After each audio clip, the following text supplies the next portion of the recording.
It's not in my office. Someone's clock? Sounds like it. It's my clock. Okay, now this is just to keep you in order. When it gets to be 7 o'clock, it's going to get pretty wild in here. Okay.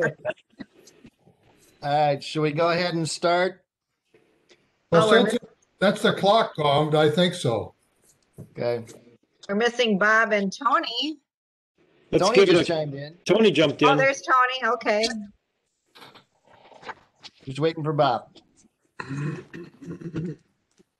Well, we'll catch Bob up when he joins in.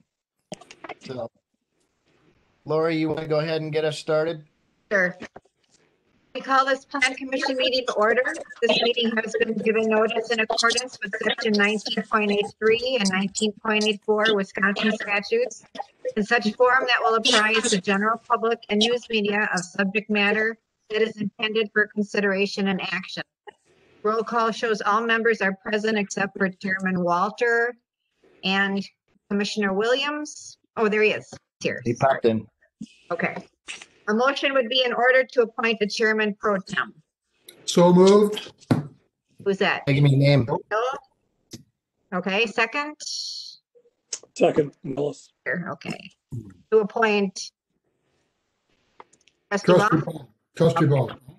Okay, motion has been made and seconded to appoint Trustee Baum as chairman pro tem. All in favor? Aye. Aye. Motion carries. Okay, that'll bring us to item number 3 on the agenda, public input and public appearance. Please be advised per section 19.84, parent 2, that information will be received from the public. However, no action will be taken at this time. Written public comments should be directed to comments@village.germantown.wi.us by 4 p.m. on Monday, November 30th, so that they can be provided to the members of for their consideration. Did we get any comments from anybody today? Not that I'm aware of. No. Nothing came in. All right. Is there anybody online that wishes to address the Plan Commission?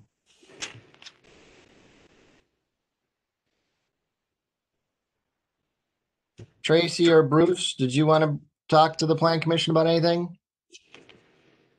No, we just wanted to listen in. Okay. All right.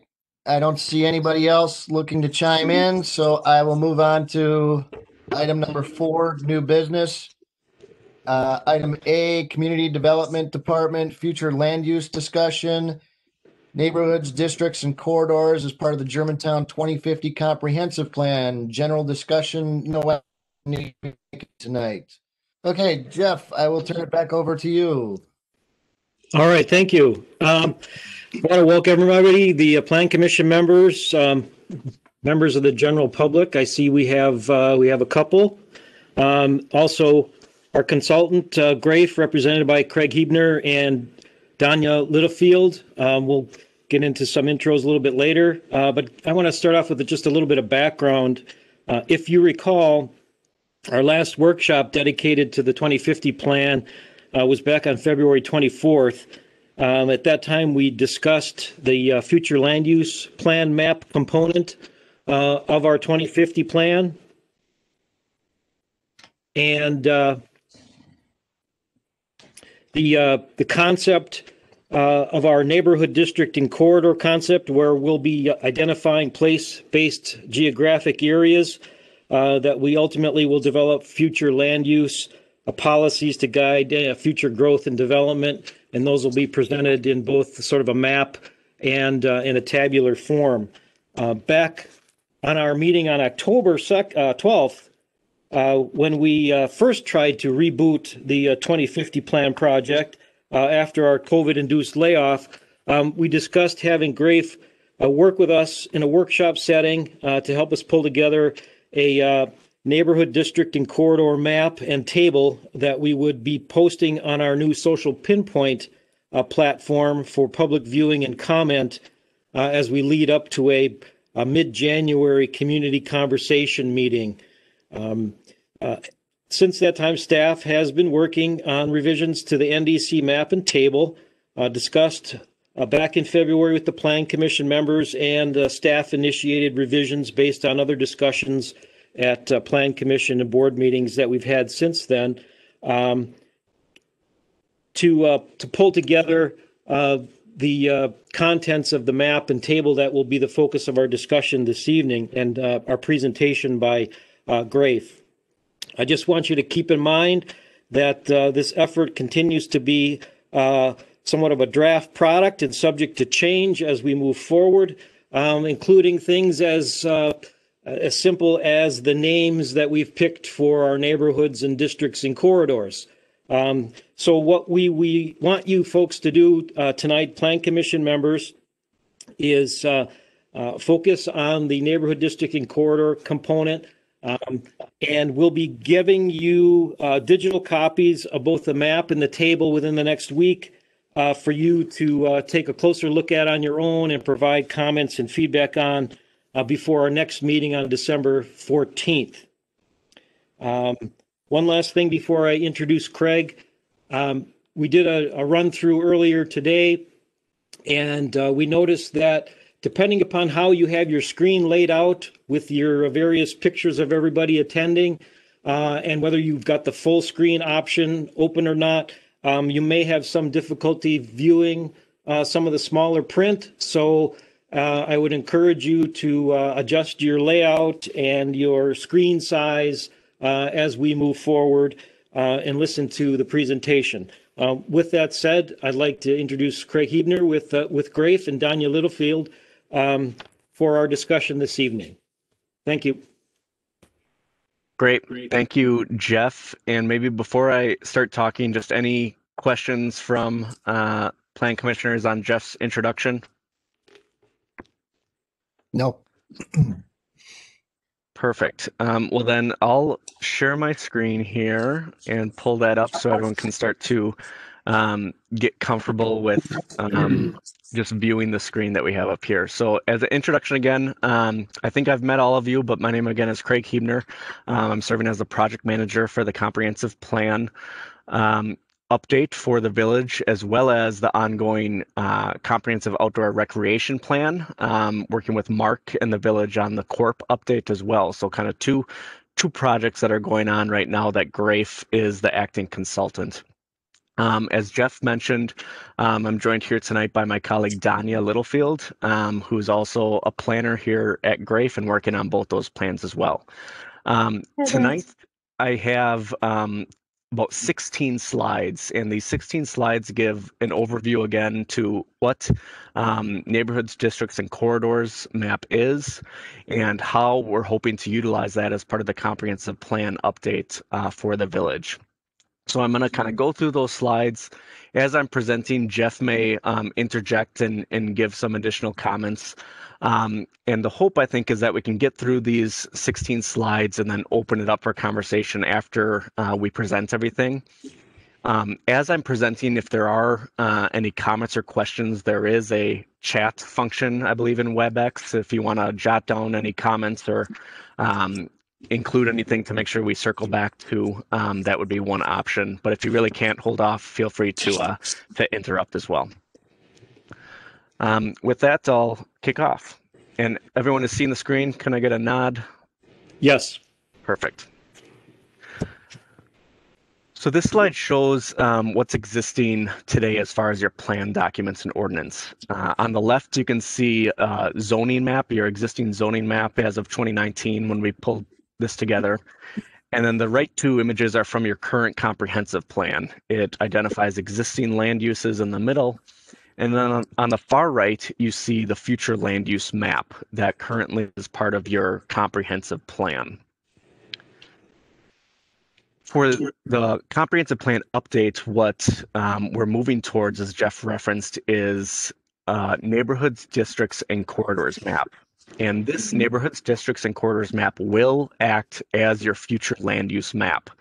So it's more or less synonymous as far as the tool to guide different zoning decisions, but its difference is that the neighborhoods, districts, and corridors map is focused much more on defining places and areas within the village versus your current future land use map, which is very parcel specific and lacks a certain sense of identity or placemaking, which is really what we feel very important for both your residents, staff, and you as a plan commission to help guide future zoning and land use decisions within the village. So what's shown on the screen here is an update since you've last seen to the neighborhoods, districts, and corridors map, and I'll dig a little bit into each one here. But what it's showing is 13 different neighborhoods in yellow color there, 11 districts, and they're broken up into kind of sub-districts, 6 industrial, 2 commercial or mixed use, and 3 rural districts, and 2 corridors, and then 1 environmental overlay, which is basically your sewer pack environmental corridors. And what I'll go through in the next couple of slides is kind of an overview of what all these different neighborhoods, districts, and corridors entail. How neighborhoods, districts, and corridors, how the approach works. It's essentially twofold. You have your NDC map, which identifies every single area within the village, and that's teamed with the NDC table. The NDC table is the specific tabular information that quantifies and describes each of the districts and neighborhoods and corridors that are listed on the map. So the table here that you see on the bottom is basically every single listing of whether it's a district, neighborhood, or corridor. And then it goes into what is a preferred land use for those different districts, neighborhoods, and corridors. And how it's broken down is within each area, there's preferred land use categories, which you see here, and other column headers that describe the character or different design regulations that are part of a future land use discussion. And how it's broken up here is you'll see within each district, neighborhood, or corridor, there's either allowable uses, desirable uses, or undesirable uses identified by the A's, the U's, and the D's. So when you look at any future land use, the intent would be that you identify where the property is located within a neighborhood, district, and corridor. You would look then to the table as far as what preferred uses are and identify if it falls within a desirable, allowable, or undesirable use. And then on the right side is additional design regulations, as I mentioned, for the different areas as well that would help guide future zoning decisions. As part of this table, one of the column headers is an environmental corridor overlay. And what this is identifying is within the village, there's sewer pack delineated environmental corridors. A good portion of the village, primarily this is the Menominee River corridor that's identified, but there's other secondary corridors as well. And the inclusion of the environmental corridor overlay is to basically ensure that any environmentally sensitive areas that are worth saving really should be retained as part of the planning process. So what the land use table again will include is this category of environmental corridor, and it will be filled in whether yes or no there's overlap with an environmental corridor. So these next couple slides, I just want to quickly go through a couple example neighborhoods, districts, and corridors to get a sense of how this would potentially work. So this is an example of a neighborhood. We've named this, again, all the names are draft right now. This is the neighborhood with Spaslin Park as its center point, so we've labeled this Spaslin neighborhood. And what this will include, again, in your comprehensive plan is a page that includes the map of the neighborhood. It will include the table of desirable, allowable, and undesirable uses. And a key part of this as well is a narrative or a description of the desired uses and character. So on the left side here, you see that draft narrative description. And this is something that you as a plan commission, if there's any future development within this neighborhood, would look at these 3 different things: the map, the table, and the character description. So as an example here, I'll just read quickly. The Spaslin neighborhood is one of 3 residential neighborhoods located along the southern municipal boundary of Menominee Falls. It describes the general boundaries of the neighborhood. The neighborhood receives its name from the centrally located Spassland Park. The majority of existing land consists of single-family residential uses with pockets of institutional and commercial uses, primarily along Pilgrim and County Line Road. And then the last statement here is residential uses are preferred for this neighborhood along with neighborhood-oriented commercial along entire arterial roadways. So when a development would come up for this neighborhood as an example, you would look at that narrative, you would look at the preferred land uses, and you can see here, if we start with the Ds, which are the desirable, it's really just the single family residential and the open space and recreational, which are really, the preferred desirable uses. But it also allows for some other uses, including the 2 and 3 family, some commercial uses as we've identified along key arterials, and that's where the narrative works together with the land use table. So each neighborhood district and corridor, as I mentioned, will kind of go through this progression of what's preferred, how it's described, and then any specific density or design related items. Within the plan, a key part will also be just describing the character of these neighborhoods, districts, and corridors. So here's just, we include both existing photography or even diagrams or drawings or precedent imagery of what the future could be. So this is just a drone aerial that we pulled together as part of our park planning process. The next example is what we're calling the Village Center District. So this is inclusive of both Mequon Road and commercial along Mequon Road and the Main Street area within the village. And I won't read this whole thing, but to give you a sense of the direction of the character that we've created thus far is the Village Center serves as the heart or central place within the community. It includes 2 primary circulation routes focused around Mequon Road and Main Street. Future land uses include an emphasis on commercial, high-density residential, mixed-use commercial residential, and memorable public places. A key theme that we're seeing in different retail and commercial corridors in different areas is really this more pedestrian-friendly, destination-based retail, which is oftentimes accompanied with a memorable public space. So what this page is showing is just some example imagery that we would include possibly within the comprehensive plan or just as part of the planning process for what's the desired intent for this village center. You can see the examples here of public spaces surrounded by mixed use retail, commercial, the inclusion of potentially a more splash pad plaza space connected to retail, and then an emphasis on outdoor spaces, seating that are pedestrian friendly. And that's a shift away from kind of the more auto dominant Mequon Road that you see today.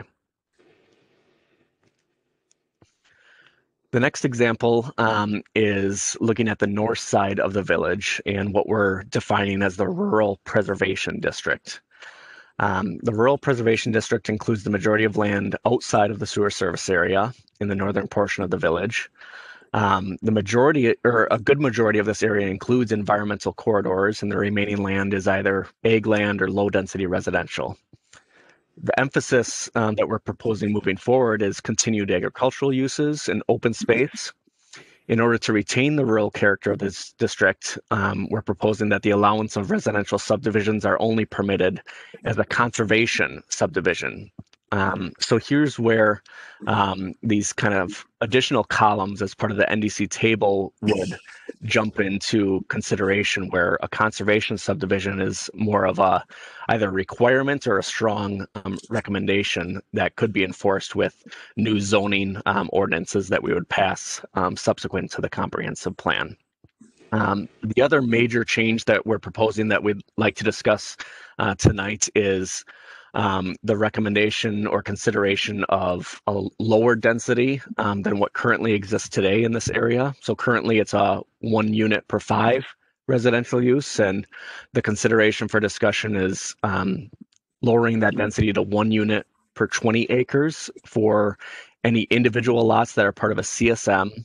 And then if there is a subdivision that's proposed, that you would be allowed 1 unit per 5 acres, but again, with that conservation subdivision mandate as a design. And to give kind of a overview, I think everyone on the Plan Commission is familiar with conservation subdivisions, but this page just shows examples taken straight from sewer pack design examples.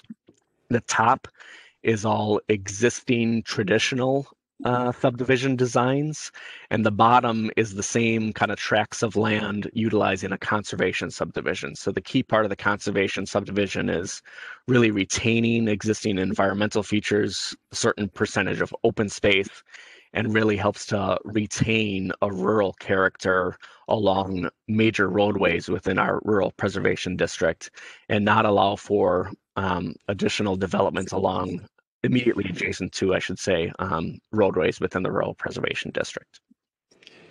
Craig, if I could jump in. Please. I'd just like to point out that this concept of the conservation subdivision approach in the rural preservation area is something that we did discuss back in February and before that in January. We threw it out there as a concept. We didn't get a lot of feedback at that particular time, but we certainly will need and want your feedback going forward, because it does represent a fairly significant policy shift. For those of you who aren't aware, before this plan was adopted, the village did have a policy that pertained to the areas generally north of Freistadt Road, allowing development, residential development at a 1 per 20 density, and that was changed to 1 per 5. And as part of this plan, what we're suggesting is that we retain the 1 per 5, but only if a property owner pursues the conservation subdivision approach, which would include a mandatory minimum open space requirement of some percentage of the total area, and also enforcing both minimum and maximum lot size requirements for that particular development. As Craig mentioned, the 1 per 20 really would just apply to any individual land divisions or lot splits that would be proposed outside of a comprehensive approach like the conservation subdivision design approach. So again, a significant policy shift, but something that's purely intended to help us retain our rural appearance and character in the rural preservation area, that you will notice has grown in its extent based on feedback from the Plan Commission since February. So with that, keep that in the back of your head and jot some notes down and let us know what you think. Okay, thank you. Great. Thank you, Jeff. And yeah, again, to reiterate, while I'm presenting and maybe even will misspeak as far as any sort of decisions, this is very much a draft, desiring and needing Planning Commission feedback and subsequent community input yet. So anything that we're proposing here or presenting tonight is really for discussion purposes to continue to move forward with this draft. Thank you, Jeff. The next district that we just want to give an overview of and have more discussion tonight is the Holy Hill Gateway Corporate Park District. So this area as well is up for discussion as far as the boundary. You'll see the boundary that we're proposing as part of this is in addition to the TID boundary, which is essentially kind of the outline that I'm making right now with my cursor.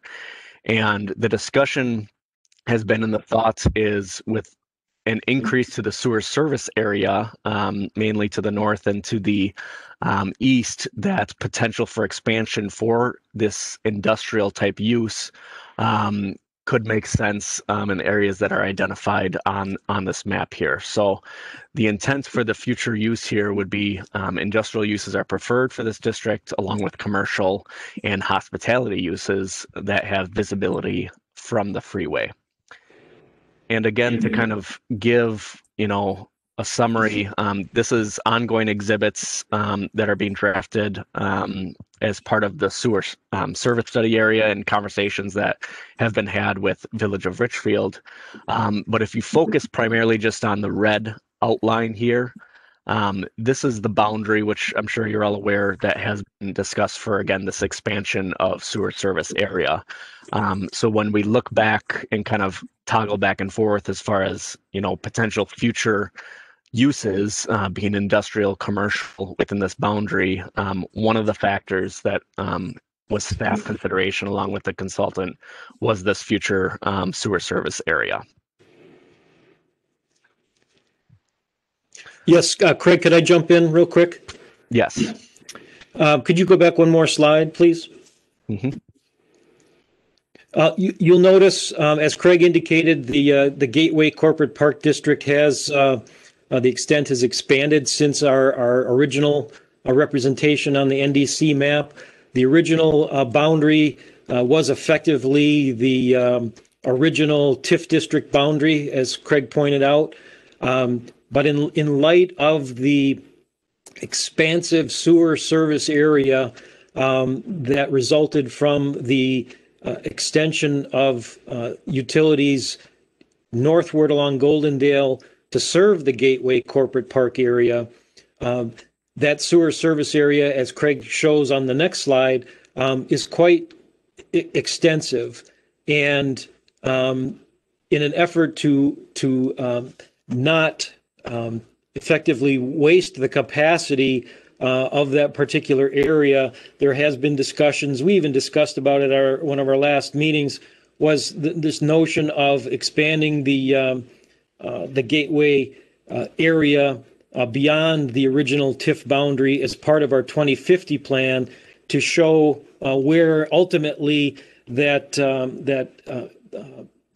corporate business park use area could expand, along with higher intensity and density of residential uses around the corporate park area, that in this map would occur in the what's shown as the rural transition areas, depending upon whether water and sewer is available at the time development is proposed. So with that, I guess we'll move on into the rural transition area. Yeah, and this is the last slide that I have, just for in case plan commissioners are wondering when they can jump in with comments. So the final district that we just wanted to highlight as part of our discussion here tonight was what we're defining as this rural transition district. And right now the map kind of shows this as three kind of individual geographic areas. This is still kind of a work in progress, but the basic sense of the rural transition district, as Jeff mentioned, is the desire for this to accommodate slightly higher densities from a residential use due to the expansion of the sewer service area, and the fact that it's also adjacent to existing development, either in this case to the south and recent Renwood neighborhood development in the central area, again, increased density and uses as kind of a transition from the industrial uses, and then the rural transition here again as a transition to the north, to the rural preservation district north of this pocket here. So as a draft, what's being discussed as far as what uses would be desirable here is, if it is any residential uses, there's a kind of a breakdown of whether it's within sewer service area, which is note 2, and then note 3 references outside of sewer service area. And the main difference there is potential density that we would enact or allow, which is a slightly higher density in both cases than what's existing today north of Freistadt. So with that, I think that's a high level and very quick overview. It's a lot of content, obviously, since you've looked last. So while we've highlighted specific neighborhoods and districts and corridors tonight, definitely are receptive to any overall comments or questions on how the NDC will work. or just any general feedback to help us continue to fine tune the NDC. I'll turn it over to the chair, maybe.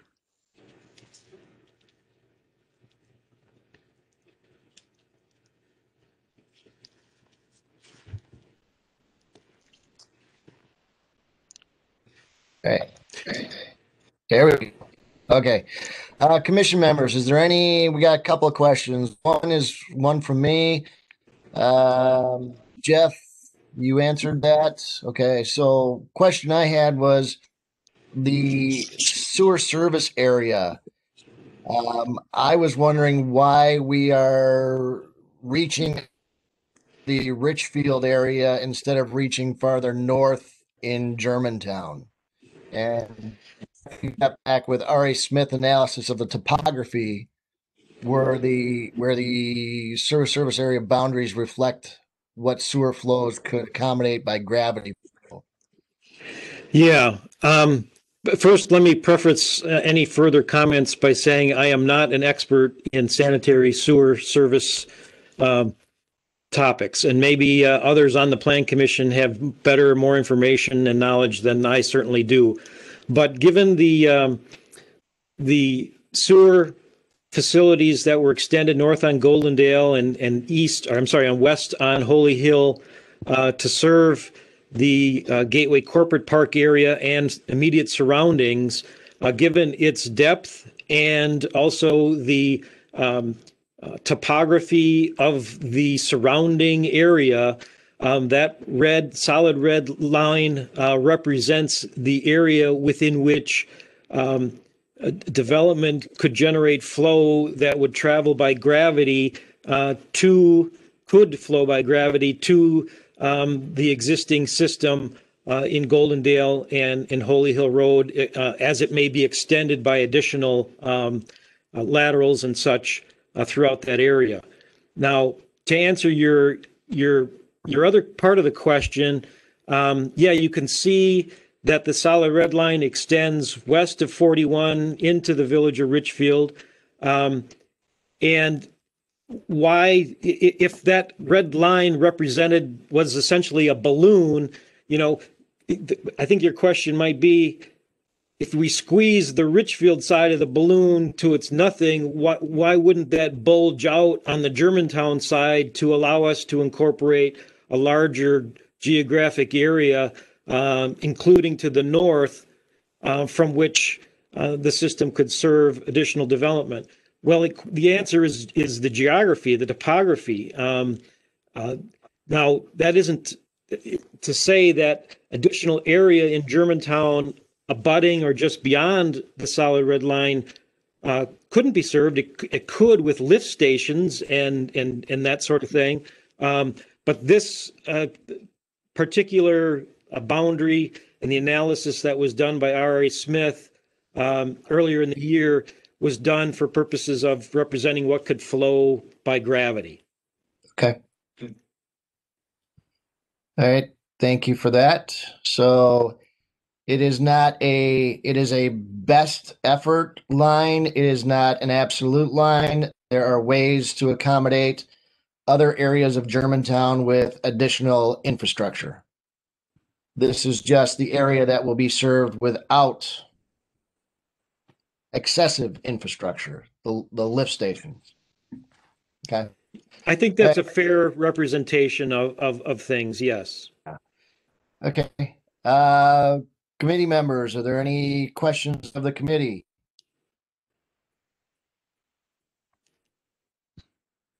Are we talking about tower service? That is part of the sewer service area, in that our water tower has the capability of reaching out into Richfield. And at the last village board meeting, the village board accepted a payment from a resident to increase the height of the tower so it could serve property in Richfield. But the village board has not agreed to provide water there yet, specifically because we don't know what we're doing with this area. So we didn't want to give up water that we may need in the future. So, yes. David, I just quick question for clarification. Did the board accept the donation, if you will, to provide a beefier concrete base upon which a taller tower could be constructed?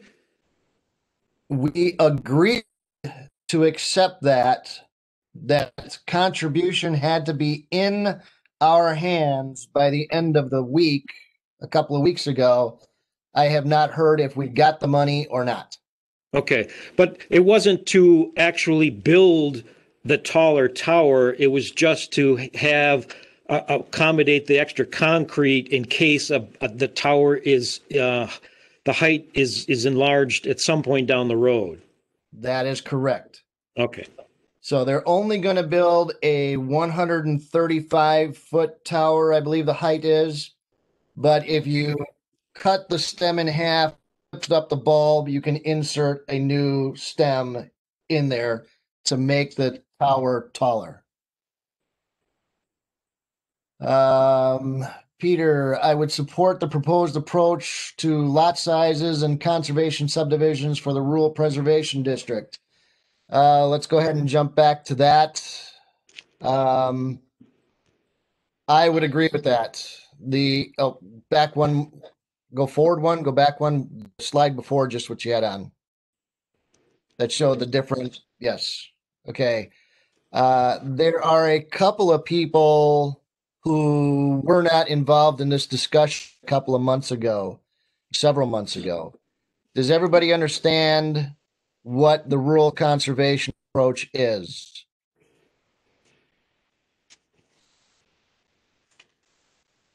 Any questions coming up?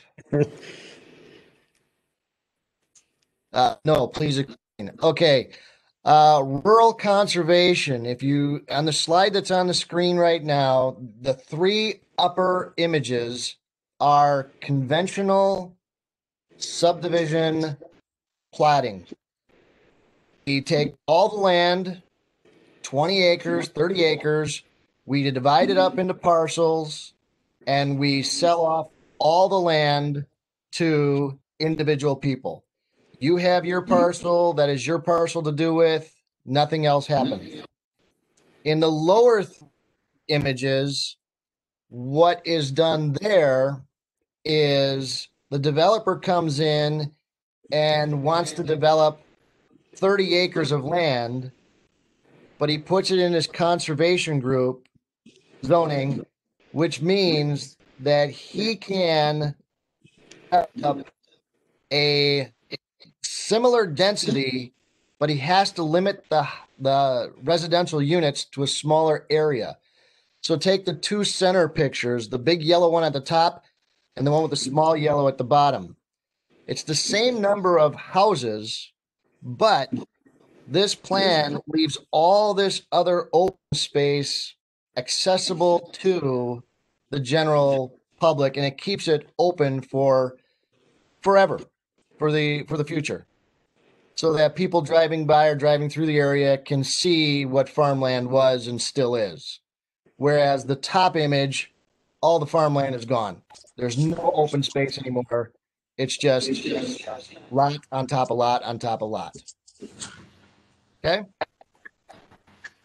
Is that a good enough explanation? Yep, I think that's a great explanation. Question on that? There's a question on that? Yes.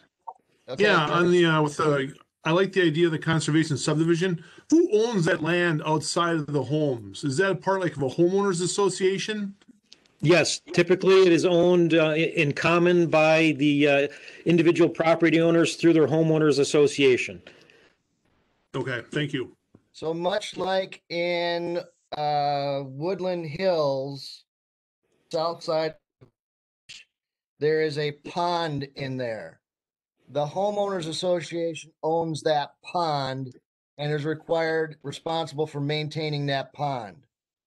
In that same format, the homeowners association would own all of this adjacent farmland in common, and they would be responsible for taking care of that farmland. Okay. The covenants or something like that, that the land has to be maintained as farmland, be taken over by invasives, something that's contemplated for the use of that land.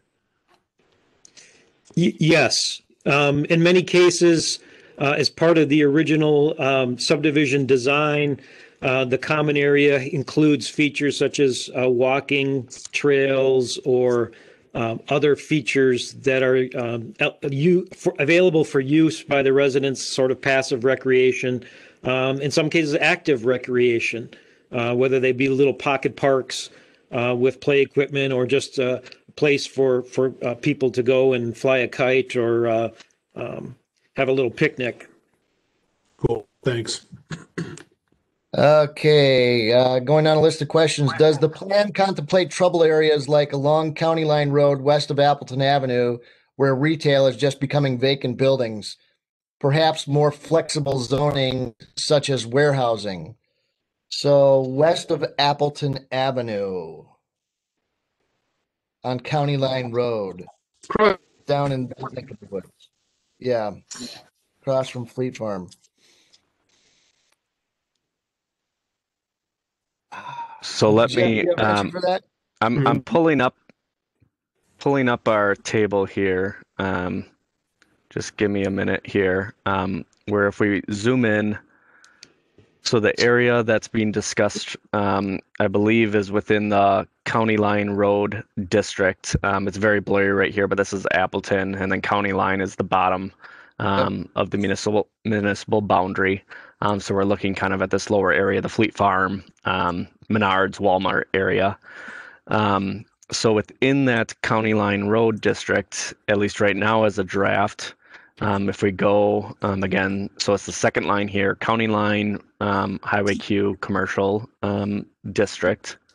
And within that, right now, we're describing that desirable is commercial and allowable is all these other uses. And to give your specific example, right now it's listed as industrial undesirable. So a conversation for tonight, is this something that we change industrial to allowable as kind of a general statement, and then within kind of the narrative, which isn't filled in here, but the narrative description could talk about adaptive reuse of vacant large format retail or different, that's the type of industrial that's desirable, or is it more just generic, any type of industrial? I guess, Tony, any initial thoughts or plan commissioners on what would be allowed within that area? My thought would be industrial would be undesirable, but distribution, or we'll call it light distribution, might be the way to go to find some highest and best use of those buildings, which I think retail is no longer highest and best use. So Yeah. Go ahead, Jeff. I think I was just going to say I think it's a good concept and something we certainly do need to consider. In that particular area, I think one of the challenges is simply access.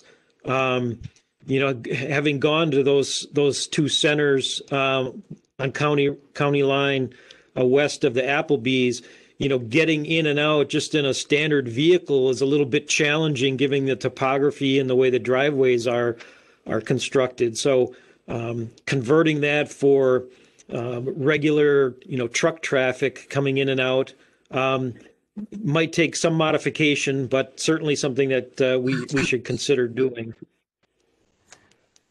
But I also think you have to look at the neighboring uses, because talk about that one. Does Applebee's should be right next to a industrial building? That's where a hard time drawing those kind of connections. Well, I was going to say what Applebee's, I think you mean is Chili's, but yeah, if you go on further west from there, what would happen if one of those larger stores, I can't remember the names of some of them, but if one of those larger stores, yeah, Michael's. What if Michael's became vacant and it changed into light assembly or something like that? How does that affect the ability for the other stores? If another one becomes empty, would a retailer then not really want to go there because of some like light assembly in there or light manufacturing?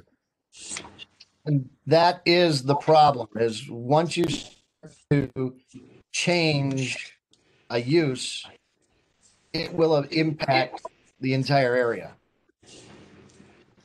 So if I look at the screen now, the Dollar Tree store, if you put a light industrial use in the Dollar Tree, that's going to impact the rest of that mall's ability to re-tenant those spaces. That's what I'm thinking too. So I think it's kind of like we say a slippery slope, isn't it? It may take care of a situation temporarily, but long term, if the plan is for retailing, it almost has to stay that way. Or completely change the area. And then it's not, you can't do spot zoning. I can't say Dollar Tree you can go to industrial. I really have to take all these strip centers from Michael's all the way down to Christopher Banks, and I have to say, you can be industrial now. This will now become an industrial zone. Yeah, I would agree with that. That's a problem. Yeah. Well, I tell you though, it's not working as retail, and I don't think it's going to work as retail anytime soon. That's a troll area. I mean, it's a bit too far. So, if I can interject, I think potentially a solution would be that your table would reference industrial as allowable, but you as a plan commission, just because it says allowable use doesn't mean you have to say yes to any sort of rezoning application. What you would factor in is exactly what we're talking about here, that there's existing retail that's either existing there, or that market conditions in the present day still reflect that there could be potential for retail. So, any industrial user that would come in, let's say for, the specific, one of the specific spaces, you would have power still to say no, because it would potentially harm the retail aspects. But, down the line, maybe that changes, and there for sure is more solidifying evidence that, no, we really need this to transition to industrial.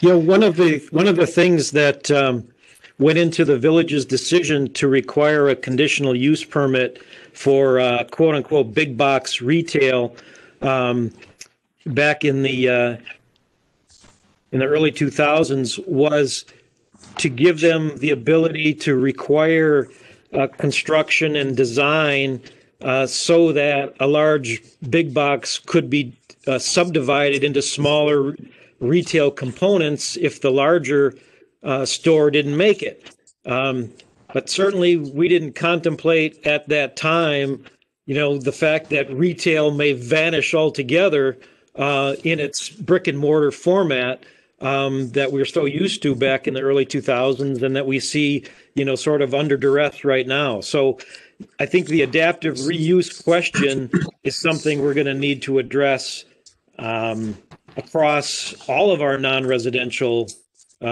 areas or districts. I think one problem we have to face as we do this on a night like tonight is to think about the situation we're in now. There is a change in the way people are buying products. Retail is not quite as into quite the same favor as it was. But understand, we're in a year when a lot of people like us, we don't really go to stores anymore. We do everything by delivery, but that isn't the norm. That isn't going to be here next year. At least I got my fingers crossed that it won't. So it's kind of tough to make the plan based on what we're seeing today. I would argue this is Years, like at Bayshore Mall, that thing opened up in what 2006. I thought it was a great property. It was functionally obsolete the day they turned on the electricity. It's been going downhill. That's a reasonable point. It is. But that's However, when that's you a different look kind at of focus. when you look at Bayshore Mall, what are they retrofitting it with? They're not retrofitting it with industrial. They're retrofitting it with a complementary use to the area. So they are doing more and more residential in there and some smaller box retail instead of Yep. large box retail. Yep, true. So in this area, the County Line Road District, do you want to put industrial next to the residential or next to the retail, or do you want to put another use that's more complementary to it? Well, I'll say this, that earlier last year, we were approached by a property owner with a commercial building in one of our commercial corridors, asking that very same question, suggesting that he's struggling to retain tenants, and would the village entertain him redeveloping just a part of his property with a high-density residential, given its hand-in-hand compatibility with the adjoining commercial and the ability to create sort of this pedestrian-oriented mixed-use area. That is something that we're basically saying we would like to develop. So maybe residential is if not industrial, is something that we would need to consider as well. Possibly. I think Tony and Craig, they hit on it. I think that you got to leave it open. Just because it's an acceptable use doesn't mean that we have to approve it at the plan commission level in the future. But at least it gives you the ability to make changes that you see fit in the future. Well, the question would be, what is the hierarchy of acceptable uses there? Would you rather have residential or would you rather have industrial there? Or you really don't care, either one is acceptable to you? That's a tough question. I think it's hard to tell without seeing a plan of what someone's proposing. But okay, so then that rate, any use should be deemed acceptable? Or are we going to put limits on what is even acceptable? I think you have to put limits on what is acceptable. It's hard to say. I don't have the table in front of me for the county line district, but I just think that Tony had a good point about the retail being gone, and I don't think it's coming back. I mean, even though it's been a crazy year, I think that trend's going to continue into the future. We could be wrong about that, but I don't think we are. I would think I would take David's point. You'd want to nudge it towards residential, service, entertainment, some type of venue that's more complementary to the area than going hardcore and industrial. Which again, just in some of these buildings, at least in maybe more urban markets, is companies like Amazon want to use them as distribution nodes or things like that. So long term, the market will tell us what it wants there. I don't think we're going to be able to predict it today, but I think it is important, as Jeff pointed out, to keep the flexibility in the plan so that we're not kind of hamstrung down the road when we want to use some other adaptive use that we can't do it because we've locked ourselves in. Yeah. So if you look at the chart now, what it deemed acceptable here is residential, multifamily, and senior, mixed use commercial residential, mixed use commercial and industrial. Commercial is desirable. Institutional is acceptable. Open space recreational is acceptable. The only one I would question is mixed use commercial industrial. And is that the Amazon last mile distribution center? It's small vans just going to Menominee Falls and Germantown. Something like that I could see being acceptable there. Okay. Yeah. Anything else on this area? I think the discussion exactly that's happening now, I would envision it if a proposal would come forward. These are the things that you're discussing, from a place base and from a character base. Is this harming, future place that is this county line road district? Is it making sense? What type of industrial use is appropriate for this area that still is going to be of best benefit for Germantown and the surrounding properties?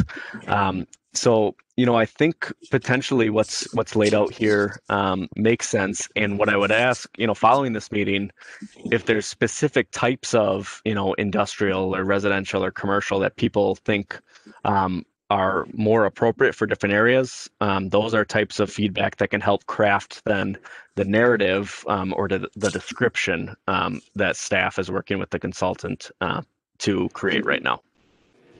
Okay. All right. Any more comments about this area? I will jump back to the chat line here and the open space. This is going back to the rural preservation district, but the open space is owned by the subdivision. Yes, that is correct. So how many houses would be on a 40-acre lot? Jeff answered that down below, that there would be about 8 lots on 40 acres. So it would be like the subdivision. Yep. Subdivision. Yes, similar, but even more open space and smaller lots. It's very much like Winston. How would you protect the wetlands? Wetlands can be protected in any way. We can prohibit any development on them. Generally, you cannot develop on or in the wetlands. You cannot develop within 25 feet of the wetlands. I think those are the regular rules that we have, aren't they, Jeff? Yes, and typically a wetland area would be required to be put in an open space outlot, whether it be a conservation subdivision or just a general subdivision under our current subdivision regulations. But I would suggest this, if you recall back when the Saxony Village project was approved, the board made a change to the zoning code as it pertains to the calculation of lot count and density with respect to any floodplain, wetland, or other unbuildable portions of property. Effectively, that change eliminated the ability to get credit, if you will, for additional lots for any areas in floodplain or wetland. Under a conservation subdivision approach, that sort of density bonus, if you will, by getting credit for land in wetland or floodplain, is sort of a cornerstone feature of those regulations that in a lot of cases help encourage developers and property owners to pursue that type of development. Right now, we really have kind of a disincentive built in, given how we've hamstrung ourselves to allow the use of floodplain and wetland areas in the calculation of lot count. I think that's another question we would probably want to reconsider if we really make a push toward encouraging the conservation subdivision approach. The other option would be to follow the lead of some other communities and simply make conservation subdivision design a mandatory requirement for any future subdivision. That's, in the world of walk before you run, that may be something we consider further down the road, but certainly something we should consider. my point was the conversation should happen now rather than having builders come in and just, build over anything, or they ask for additional footage like Renwood did to dump their dirt in a wetland area. When I think it was supposed to be 75 feet and they were going to dump within 25 feet of a wetland.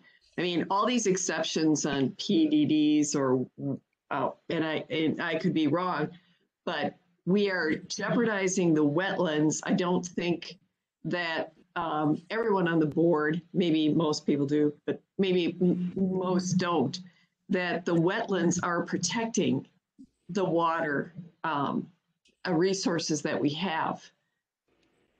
Not only the environment, the animals, but they are protecting our water.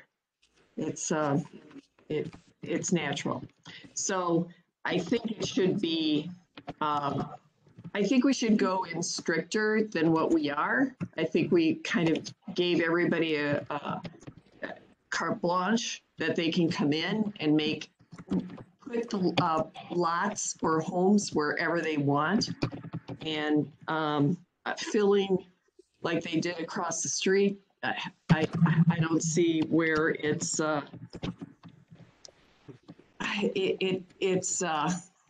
if you lived here and you heard all the dump trucks and how many feet of dirt they put in just to cover up some wetlands, it was phenomenal. So I think that the word conservation should be taken literally. That's the bottom line. And I think that's where we're moving towards, but we got to start somewhere. And just by introducing the Rural Preservation District, we're starting to move towards that. And So if I can just say, to change a law, do we need to change a statute, a law? what I would just add, if that's okay, is it likely is a two-step process similar to any comprehensive plan updates in different communities. Is your plan is kind of the guiding tool, and right now the recommended guide would be conservation subdivisions, as a desirable preferred site design. And then if that is, indeed the case, where there wants to be an ordinance, a more regulatory item, that would be an update to either your land division ordinance and or your zoning ordinance, where it could be kind of two different regulatory items that could be a recommendation within this comprehensive plan. Okay. I see a question. Would the conservation subdivision in a rural preservation district be RS1 zoning? Jeff, you responded, will likely need to create new zoning district for conservation subdivisions. If the lots are smaller than 2 acres, would horses be allowed? I think I would tend to think that in that area where I have all the open space, maybe in that open space is a place for the horses, but if a half acre apart, that's too close for a horse to be to a house. So that's where the new zoning requirements would have to come into play. Okay. All right. Anything else on the rural preservation district? One thing that I note is it's rather abrupt. You've got 3 areas that we call the rural preservation district, but they don't connect to each other. And I would think that's where we blend from anything to the rural. So there should be a solid border along the edge of rural preservation that is the transition area. I look at the area just north or just south of the town of Germantown, and I've got industrial up against rural preservation. Go to the right a little bit, down right there. that area right there, how do I transition from industrial back across the street and I've got rural?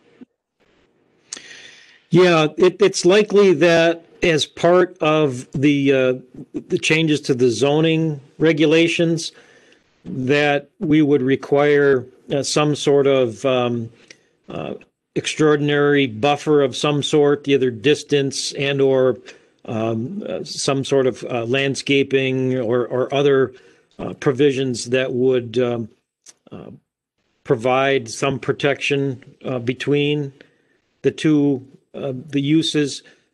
Site planning would be helpful too as part of that process. Okay. And then Jan, just I am not sure if you are aware, but the darker green in the preservation area, that is all delineated wetlands or preservation. Environmental corridor. It's either Environmental wetlands, corridor. floodplains, or wooded areas of 5 acres or more that are contiguous. Mm-hmm. So all that area is going to be protected one way or another. So it's only in the lighter green that we can actually develop stuff.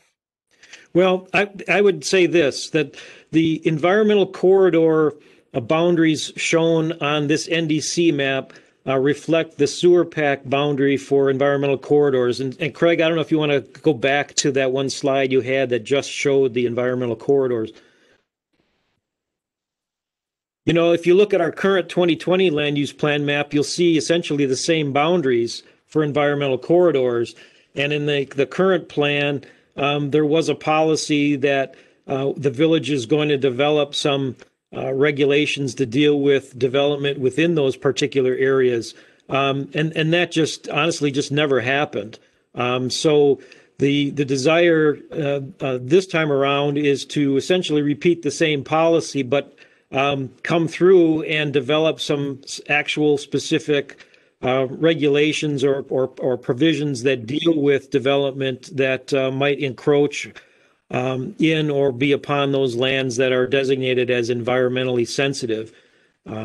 Whether it's structured, whether it's a primary environmental corridor versus a secondary or an isolated, and therefore there's sort of some sort of 3 tiers of protection. We'll have to look at that a little bit more closely. Okay. So I'll give you something I had from my history is that nature centers. A nature center would probably like to build right on the edge of something like one of those zones because they want partly to be in it, engage in the sensitive area, but they can't put their building fully in it.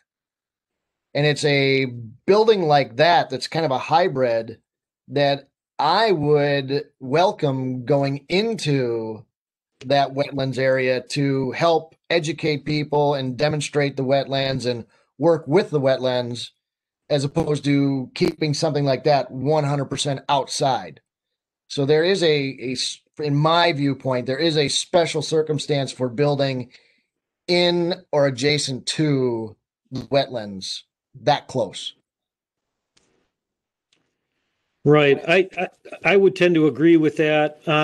Another thing we need to consider, or let's look at the Harvest Hills subdivision. You remember they had essentially 3 40-acre parcels, 2 stacked one on top of the other, and then another 40 off to the west. And it was that 1 40-acre area off to the west that was predominantly wetland that was scattered throughout. And it was a struggle to get the developer to try and sort of dance around those wetland areas, only because we just didn't have the regulations in place beyond simply protecting the wetlands themselves. You know, we need to do a better job of trying to protect the areas that are outside of the actual wetlands, but it's situated in a way where we shouldn't allow development to take place because of the secondary effects once development were to take place. Correct. And that's basically all we've done is prevented people from infringing upon the wetlands. So, okay. All right. anything else on the wetland areas, wetland concerns? Let's go back to the larger map to finish talking about the rural transition district. That's where last time we had a meeting, that's where Dean and I started really butting heads about it. Well, you will notice that the rural preservation area has grown in the east central part of the village along Freistadt Road. Just north of that rural preservation area. It's about a half a mile. The rural preservation area was extended about a half a mile south, and also to the east, a quarter mile into what's now neighborhood F, or the Woodland Ponds, Harvest Hills neighborhood. So is that northern border of that zone there? Is that Freistadt? Yes. Okay, so you're staying south of Freistadt with all that. Yes, and it jibes with the sewer service area expansion that was provided by way of the Wrenwood sewer utility extension. Okay. With the extension of sewer into the Wrenwood area through the Wrenwood development, as opposed to up Country Air Drive, the maximum extent of the sewer service area that could be served by that utility with a couple of lift stations is essentially the area shown as rural transition. Okay. Tracy and Bruce, you still online there? Yes. Yes. Okay. This area is basically where you're at, right? Correct. Yeah, we believe. Yep. Looks like it. Okay. So you're just south of Freistadt Road. Freistadt. You're on Freistadt Road. Yeah, the corner of Country Air East, and then head east 40 So acres. right through the R in rural and up, and you are to the right of that. No, actually, you can see a white pole barn. Take where your cursor is. If that's our Right there. that's our pole barn, and our house is to the left, right there. Yeah. Okay. So your area is in this transitional zoning that we're trying to figure out what to do with you. Correct. Okay. So somebody comes into your neighborhood and says, I want to build another subdivision. You're not in the rural protective subdivision in the green. Another subdivision in your neck of the woods would be a high possibility. That we would not like. I No. remember all the meetings. I should point out on that map that the 40 acres, or approximately 36 acres, that's located just east of the Bernardi property is actually owned by MMSD. And given the protective covenants associated with that area could actually be included in the rural preservation district, and probably should, as opposed to the rural transition. Just as we're talking here, it just makes more sense that way. But your point about additional subdivisions in the Bernardi neighborhood is true if you go to the west and to the south. To the west. Right. Correct.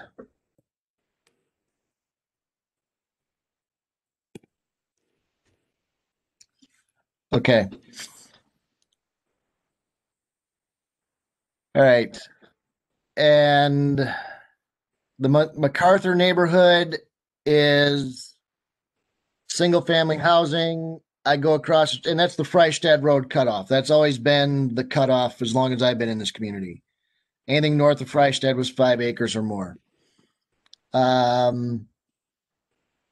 let's talk about the Gateway corporate neighborhood, that business park there.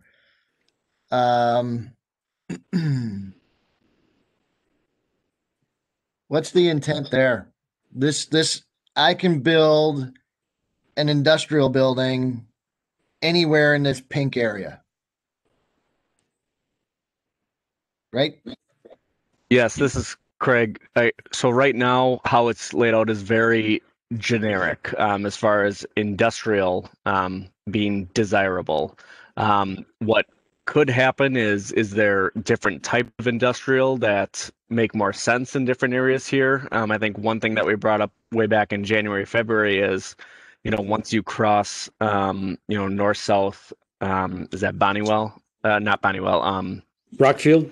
Yeah, or Goldendale, is that the north-south? Yes. Yes, yeah, Goldendale. Once you cross that, is it a smaller, square footage of industrial that's allowed, or a different type of industrial that would be a natural transition as well?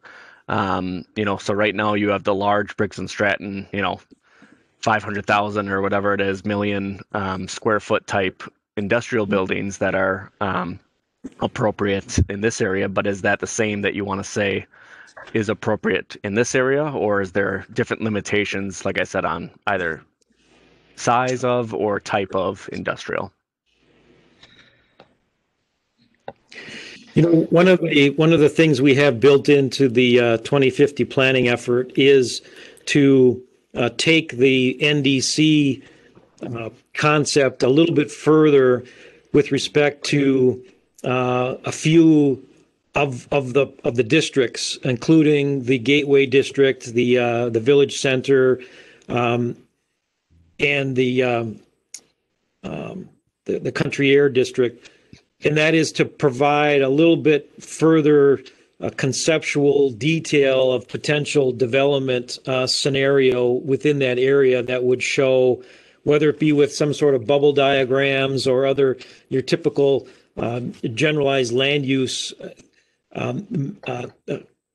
plan for a sub area, is to take the Gateway Corporate Park and prepare a potential development scenario for the entire area, showing road extensions and buffer areas around the perimeter, and future areas for different types of development, whether it be purely warehousing or industrial or even commercial for that matter.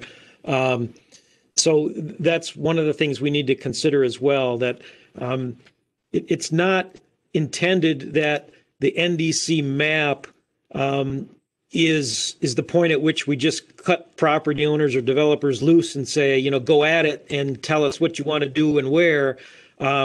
We want to have a further hand in refining the design, layout, and appearance of future land use within this particular area. And from what I have been hearing, you've got a bunch of landowners that own 40-acre tracts of land that are waiting or planning for their retirement day, and they are looking to capitalize now that there is water and sewer in this area.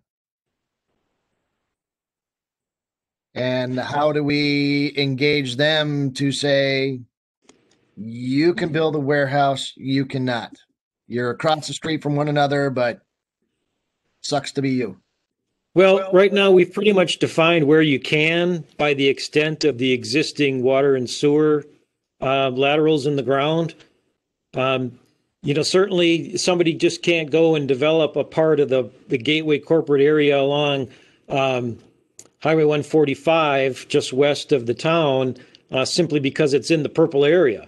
I mean, yes, it happens to be within an area that could be served by water and sewer, but those facilities aren't in place. How the village wants to determine the timing of development within there is going to be an important consideration too. Historically, the village has let development determine the timing, and in most cases require development to play a role in financing the construction of those facilities. Now, lately, we've taken a more direct approach, proactive approach with our TIF districting to help, but it hasn't been carte blanche to any developer who wants to build in the purple area to just ask the village and we'll give them a handout and extend their utilities.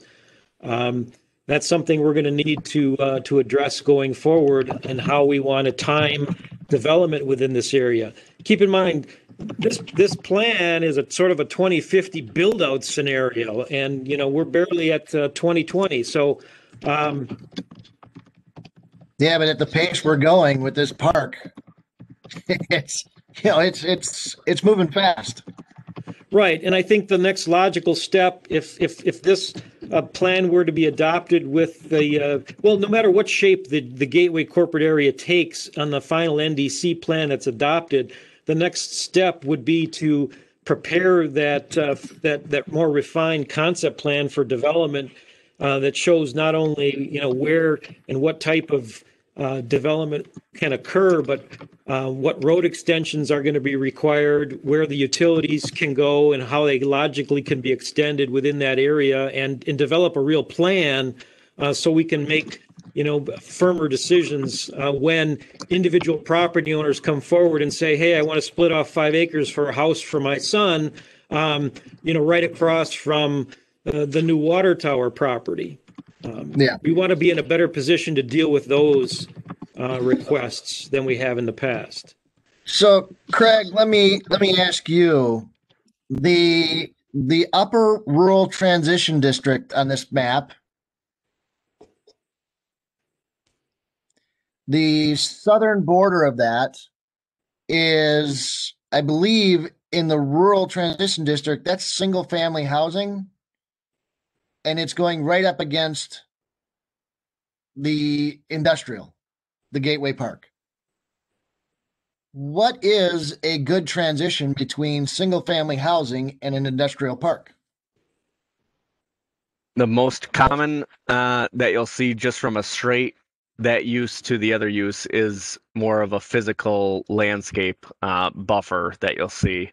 Now, is that the most desirable? I think that can be argued. I think what generally is more of a gradual transition is different types of uses that you could see, a non-industrial use potentially there. But I think to maximize also potential sewer service and capacity and build off the new identity and brand and market of this industrial corporate park, you do want to consider maximizing, available land for that industrial use. So as far as what the buffer would be, I think you would look at specific site design standards for berming and setbacks to those existing residential. Okay. In that particular case, David, if you go out there, you'll see that the southern boundary of that subdivision, and I forget the name of what it is, but it's been there for quite some time. It's got quite a significant forested buffer along that southerly property line already. And that was something that we discussed when we were first deciding on rezoning and approving the corporate park plans.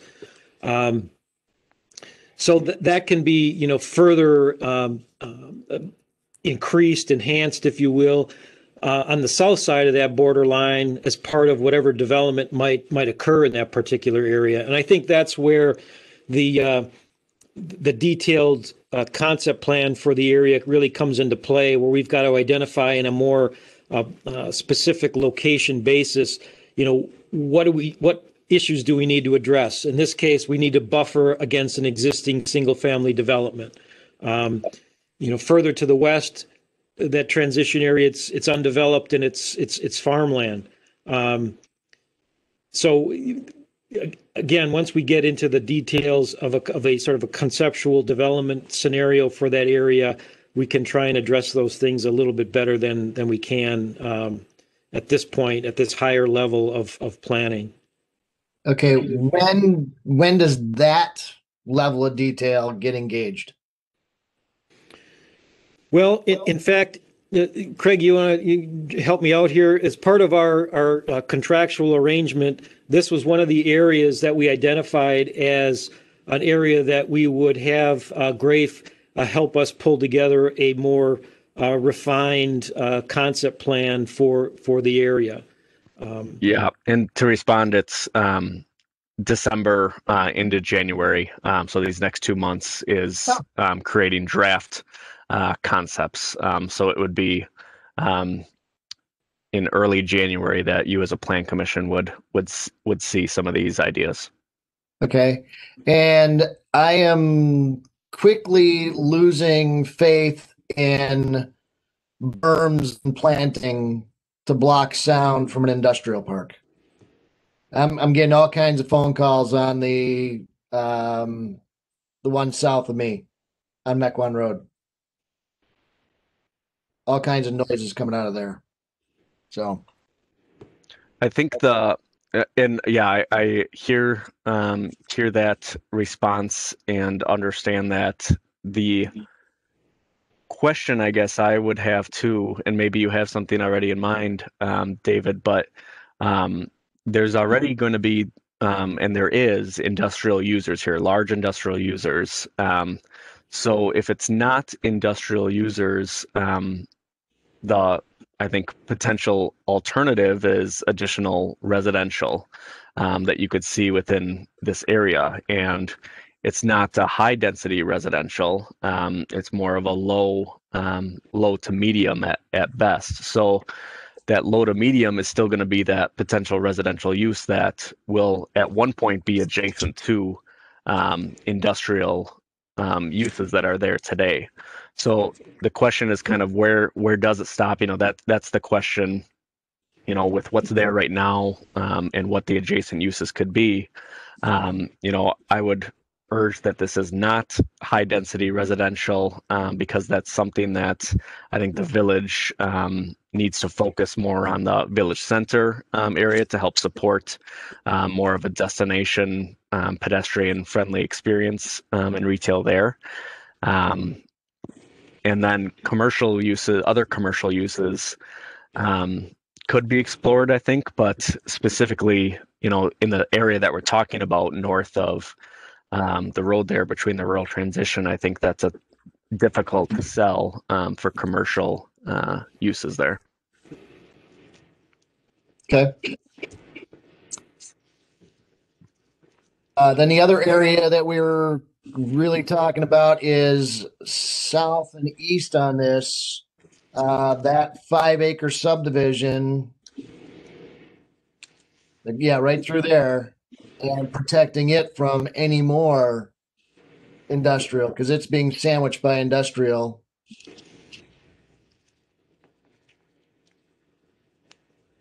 Yeah, so right now what's showing again is to the south and for sure to the mile north would be the rural transition district, which is not an industrial desirable or allowable use, that it's the residential uses that you would see as allowable to the immediate north and south.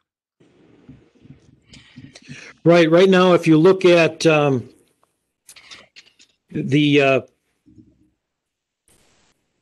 rural transition district slide, and I was going to say at the table at the bottom, but it doesn't include the details. Well, no, it does. Over on the left side, what we've are recommending at this point is that for the rural transition areas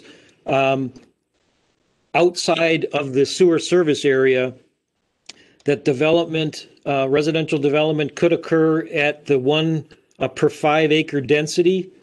If it's split off with the 4 or fewer lots as part of a CSM, but could be higher at a 1 per 3-acre density with a conservation subdivision approach.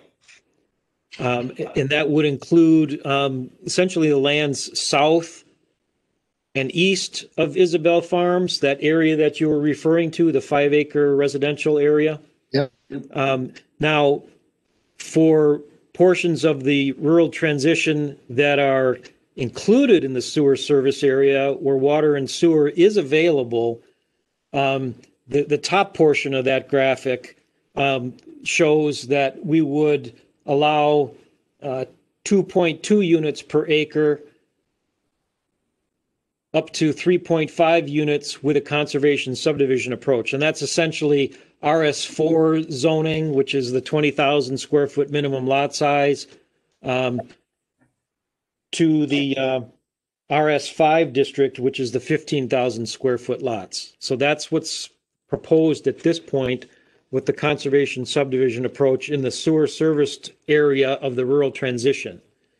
So what I would envision happening there is if we were looking at the land north of Isabel Farms, which is in the rural transition district, and it's in the sewer service area boundary, if development is proposed within there with sewer and water, that it would have to be a conservation subdivision approach to get that higher density, and we would require the design to include, that buffer area, the open space along that common border with the Isabel Farms development. Okay. And the northern border of that with the gateway, is that Holy Hill Road there, the horizontal white line? So this is an error on my part as Donnie and I were finalizing this map. The intent of our group was to say Holy Hill Road is the divider there, but it's showing actually up north more than what we wanted. So the proposal, at least right now, is that Holy Hill Road, north of Holy Hill Road, would be that Gateway Corporate Park, and that still does leave the 40-acre tract lands as a buffer between the Isabel Farms development right now. Can you zoom in on that? Yeah, and I apologize for the confusing nature of that. So that's all right. This map shows a little bit more, and so the bottom of this black line here should be the white line. There you go. Okay. Yeah. So more like that. Okay, Matt, I'm going to pick on you. Yeah. This is your neighborhood. Yeah, I mean, I don't think that the neighbors here are going to like the plan, but I think all of us built our houses in the last 6-7 years, and since then we've just been swallowed up by industrial. So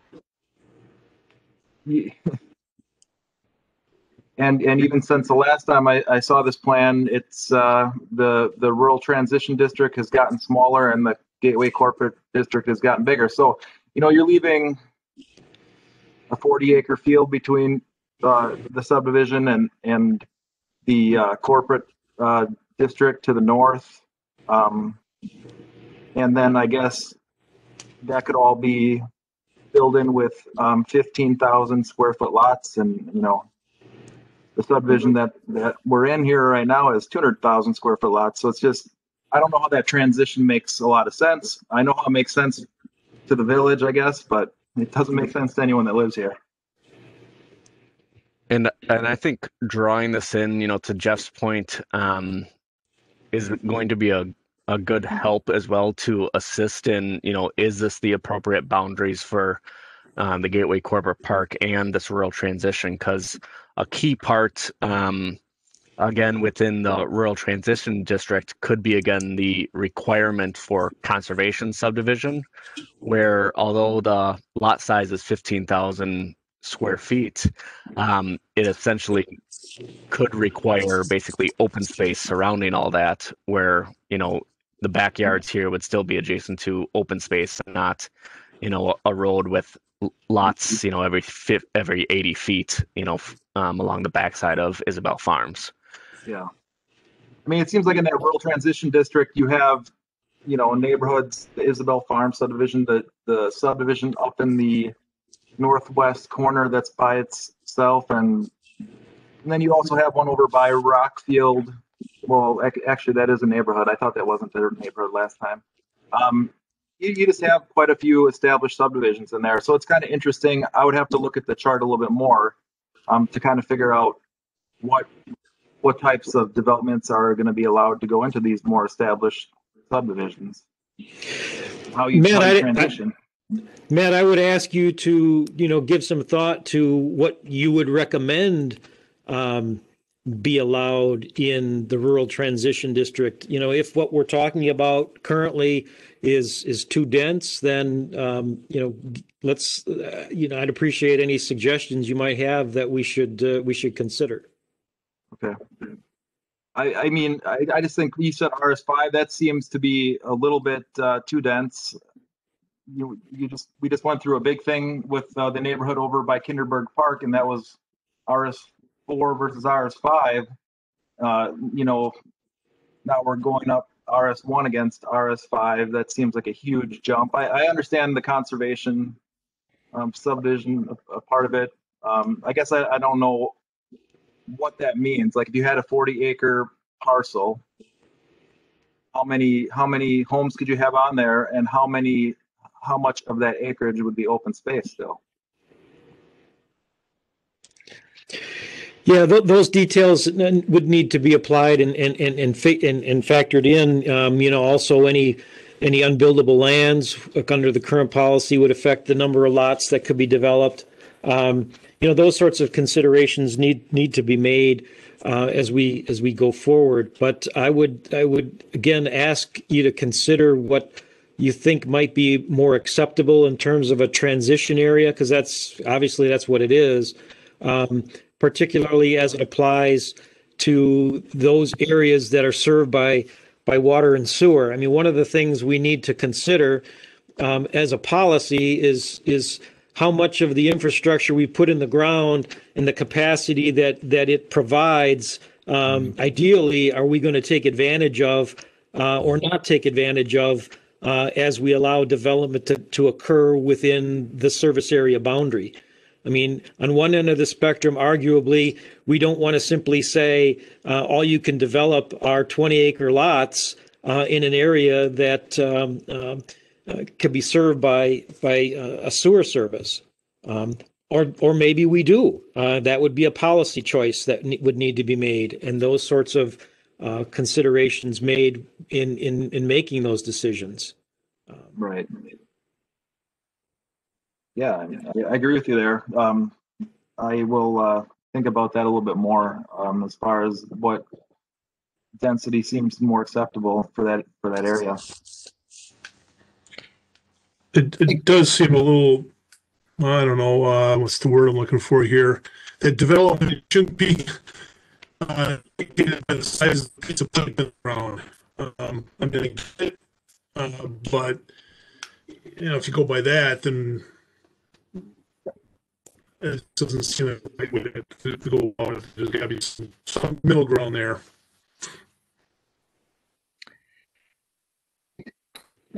Can you go back to that image where you changed the boundary line a little bit ago?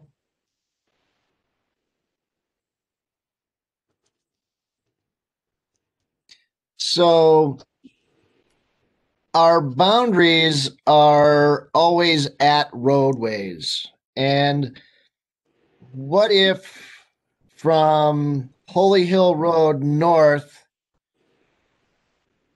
the front 5 acres, that southern 5 acres of land, I halfway up, I can't draw on this, but if I go halfway up to the black line and draw a line across there, then that little portion at the bottom, something like that, that has to be a defined transition. That's got to be something that is going to blend the two together.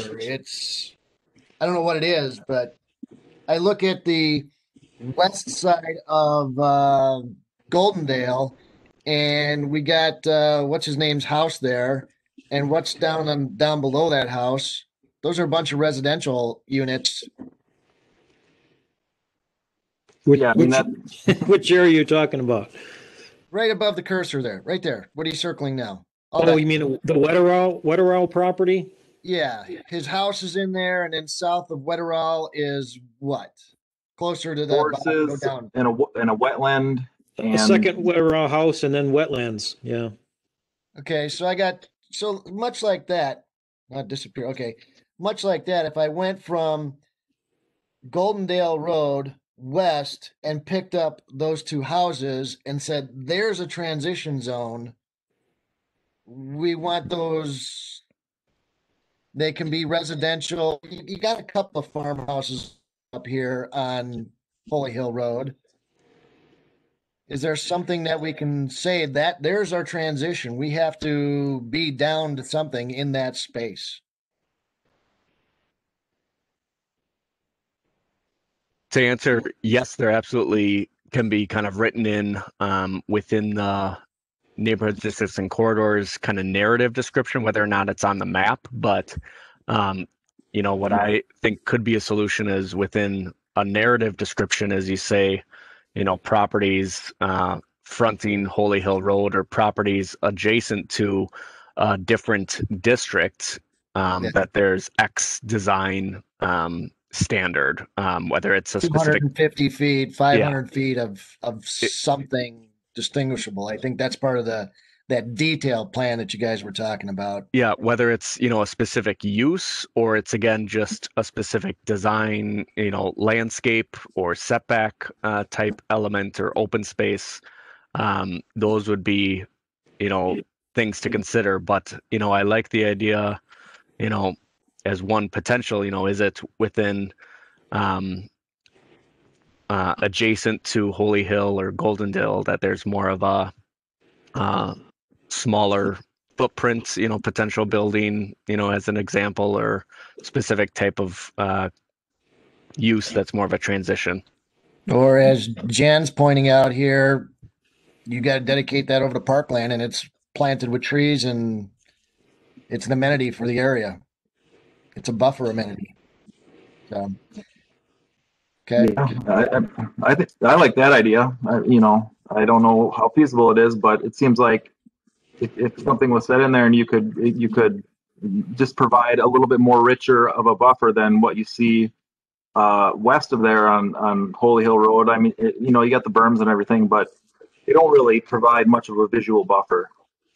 And I think that's okay over there because it's a different type of area right next to the interstate. But as you move across Goldendale Road on Holy Hill Road, it's a different feel, and there are a lot more.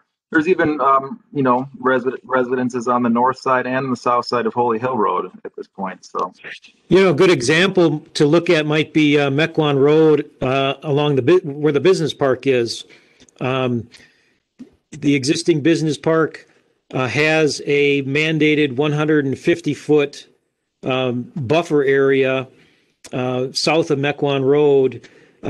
If you picture the air gas property,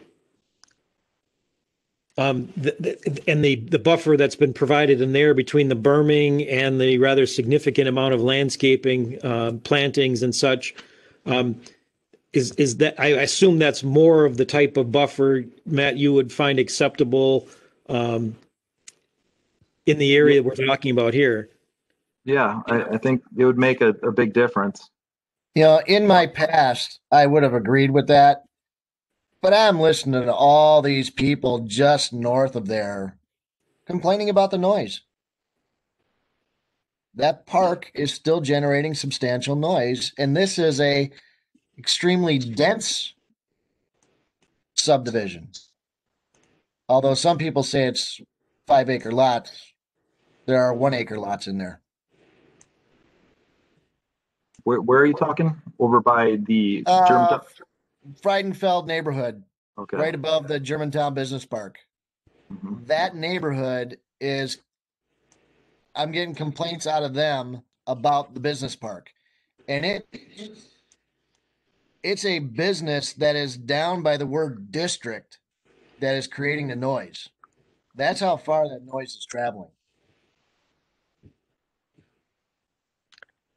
Is it, Is there any, this is kind of a little bit off subject maybe with this, but is there anything in the park and land use plan that is setting aside any types of lands for, recreation, or as things are being built and subdivided, a trail network?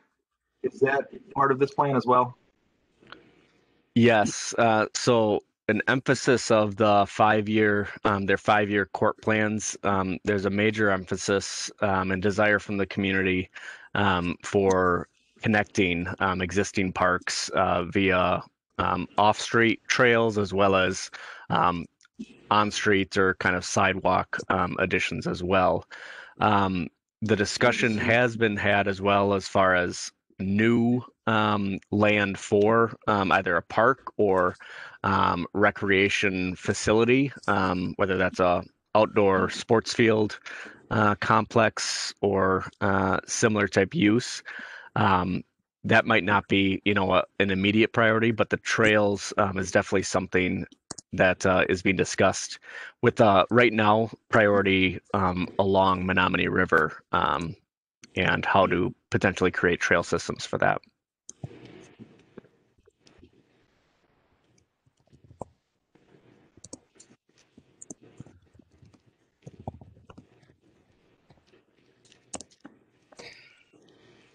Okay.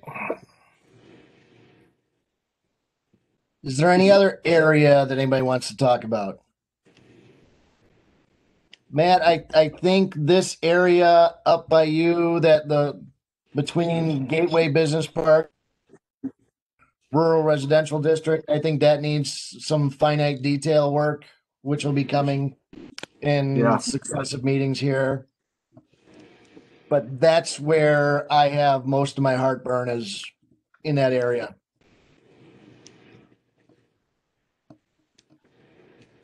Yeah, I think something good can be done there. It just needs to be thought out a little bit. Okay. This is very helpful, just as your consultant, to help kind of frame our diagramming that we're going to be doing moving forward for kind of future use here. So I appreciate this feedback. And as Jeff mentioned, after this meeting, we'll be sending out, this presentation so you can look a little bit closer at the table and what's allowed in the map. And if you have any, specific ideas, please share those so we can help include those as we move forward. Okay. Any further discussion from anybody on any topic, any area related to the 2050 plan? I'll just throw out there and reiterate what I said earlier. We'll be pulling together digital copies of the map and table and send those out to the Plan Commission members so you can take a closer look at all of the information. And we would ask that you provide some critical commentary and feedback going forward, so that when we come back together on the 14th of December as part of our regular Plan Commission meeting, we can bring this up and hopefully reach some closure on, if not the entire plan and map and table, but at least good parts of it as we move forward. Keep in mind we're striving to pull together a quote unquote final draft for presentation to the public and posting on our social pinpoint site leading up to our mid-January community conversation meeting. This final draft is still a draft, and it's subject to further change. It's just something we need to pull together for purposes of taking to the public to get their overall review and a critical commentary as well. Okay. David, one quick question, okay? Yes, sir. Go back to the last topic we discussed and moving that boundary down to Holy Hill Road and the relationship to Matt's house. To give me a better feel about what we're talking about, Matt, are you in is it Isabel subdivision, or where are you actually? Yeah, I'm in that subdivision. Yep. Okay, all right. Then I know. Then that answers my question. I just wanted to kind of get a feel for, exactly what kind of transition we needed. So I didn't quite connect where you were. Thank you. Okay. All All right. I'll bring this discussion to a close for today. Are there any announcements, Jeff? I don't have any other announcements, no. Okay, I have no announcements either, so I will adjourn the meeting at 8:18. Thank you all for attending, and we will talk to you soon. Good night. Take care. Thank you. Night. Thanks.